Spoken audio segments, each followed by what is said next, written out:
You think this prize is an honor? Of course it is. And do you think it signifies success? Absolutely it does. It is not.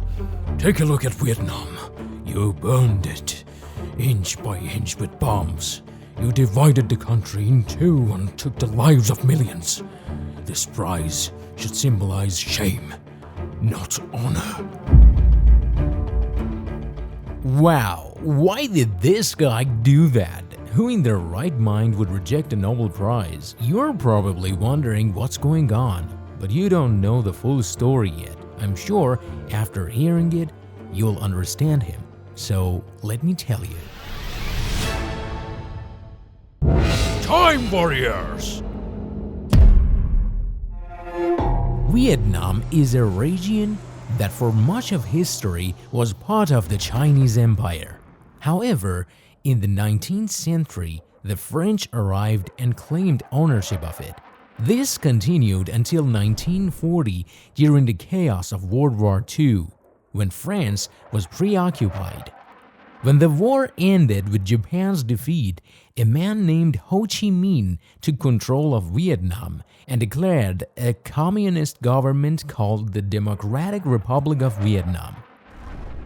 Oppressed compatriots, this is what we need. This is our path to liberation. Over the next 5 years, communism grew significantly, and the United States became strongly opposed to it. At this time, China and the Soviet Union, the two major communist powers, were supporting nations aspiring to adopt communism. The French, unable to relinquish Vietnam, forcibly regained control of southern Vietnam from Ho Chi Minh. Vietnam was now divided into two parts: the south, supported by Western powers, and the north, controlled by Ho Chi Minh with support from communist countries. During this period, US President Eisenhower feared that if France lost control of the south, all of Vietnam would become communist. In 1954, the division of Vietnam was officially recognized. In the north, communists began implementing reforms, confiscating land, arresting capitalists, and funneling all wealth to the government. Meanwhile, Western powers solidified the South's separation by establishing the Republic of Vietnam and choosing a city named Saigon as its capital. These changes enraged North Vietnam, sparking the flames of war. In South Vietnam, there was intense opposition to communism. Merely being caught with communist propaganda could lead to immediate execution. It's 1955 and the war between North and South Vietnam has begun, though it remains a regional conflict. By 1960, North Vietnamese communists had become bold enough to secretly transport weapons to South Vietnam to arm communist sympathizers there. In South Vietnam, these northern fighters were called Viet Cong, meaning communist traitors to Vietnam. The Viet Cong smuggled weapons through the dense jungles of Vietnam via the borders of Laos and Cambodia. They would then approach impoverished regions in South Vietnam, persuading the locals to take up arms and fight to turn all of Vietnam communist and escape poverty and misery.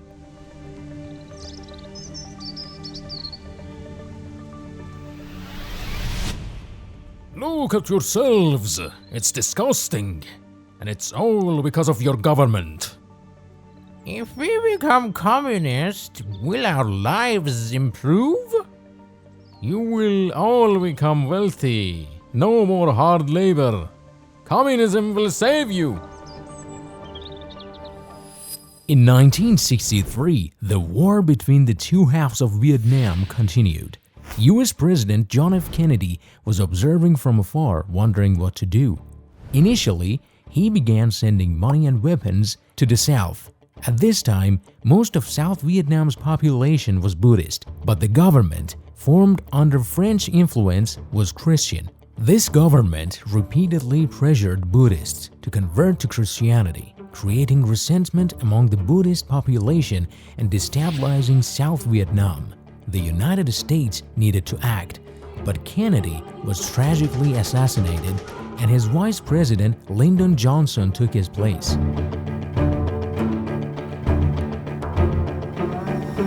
Johnson immediately ordered CIA agents to South Vietnam to train its military forces for more effective combat. Meanwhile, in the Gulf of Tonkin near Vietnam, a US destroyer encountered North Vietnamese boats. When the boats began firing at the destroyer, the US responded by destroying them all, killing their crews. This incident gave Johnson the perfect excuse to declare war on North Vietnam.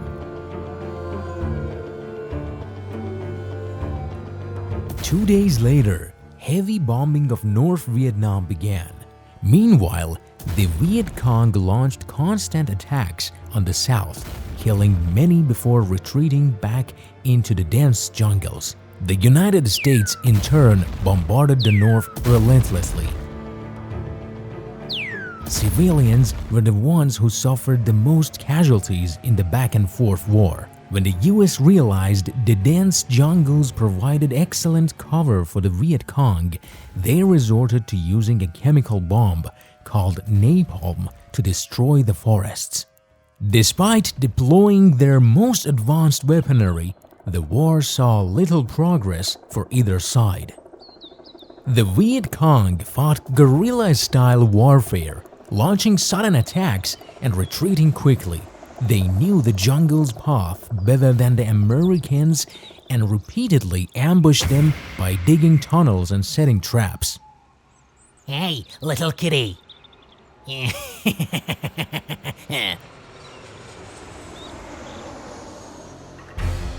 the 1968 US elections, Richard Nixon defeated Johnson. Nixon realized that most Americans were opposed to the Vietnam War. To address public sentiment, he began withdrawing many American troops stationed in Vietnam. At the same time, Ho Chi Minh, the leader of North Vietnam, passed away at the age of 79. Though the US reduced its troop presence, the number of bombers remained the same. Every day, North Vietnam was set ablaze by American bombers, causing countless civilian casualties.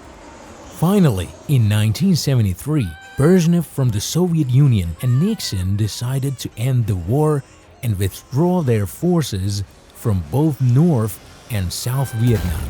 The negotiations were carried out by Henry Kissinger for the US and Le Duc Tho for North Vietnam.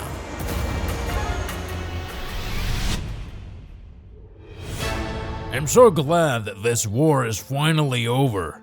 You should be.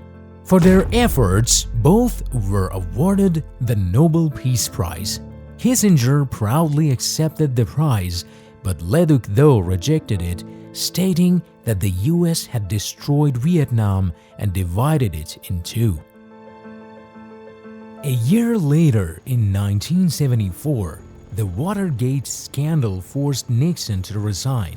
Seeing America in turmoil, North Vietnamese communists quickly invaded South Vietnam with public support.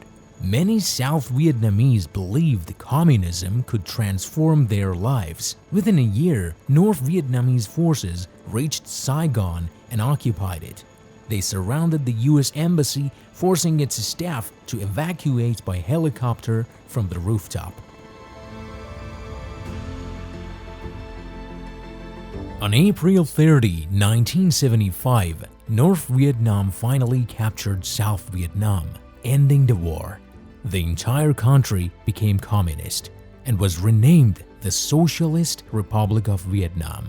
Saigon was renamed Ho Chi Minh City. Years have passed and Vietnam remains a communist country. However, contrary to people's expectations, this transformation didn't significantly improve their lives. It was all propaganda. The war and its aftermath claimed 2.5 million lives, with over 1 million being civilians. It's worth noting that the Vietnam War holds the record for the largest bombing campaign in history. Over 7.5 million tons of bombs were dropped on Vietnam during this period. In comparison, during all of World War II, 2.1 million tons of bombs were dropped worldwide, less than 1/3 of what was dropped in Vietnam. What are your thoughts on this war? We would love to hear from you in the comments.